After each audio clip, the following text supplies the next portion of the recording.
I recognized a long time ago that a lot of people in my life were not emotionally equipped to hold space for the reality of what my life is. So because I am living with debilitating chronic pain and I've had chronic illnesses throughout most of my life, I've also gone through some pretty stigmatized, challenging, adverse life events and, then recovered as one does. But the chronic health issues have made that more challenging.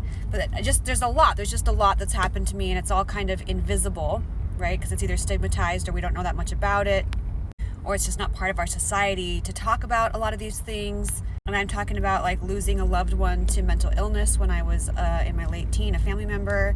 And my boyfriend had a stroke in college. That was very devastating. I had interstitial cystitis diagnosed right around that time when I was 22. And then I went into remission from that. And then a few years later, it came back. I now know what was going on, but at the time, no one did. And then I found out that I had other chronic conditions like endometriosis. I had to have sinus surgery after years of infections because everything was all kind of related, but no one figured it out. I found out I had vestibulodynia, provoked vestibulodynia, that I'd probably had since I was maybe born, but at least 15, because I remembered putting in a tampon for the first time and feeling like I couldn't do it. Again, no one talked about it. I was in an abusive relationship that required ultimately a restraining order to get him out of my life a decade ago.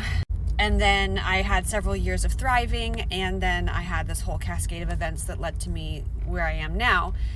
And there's more stuff that I've been through, but it made me realize, I have to keep a lot of my life a secret from the average person because they don't know how to respond. A lot of people feel the need to smooth over or tie up in a neat little bow any adverse life events and kind of stamp something that makes them feel better on your story, like everything happens for a reason. God shuts a door, he opens a window. Is that the saying? The universe only gives you what you can handle.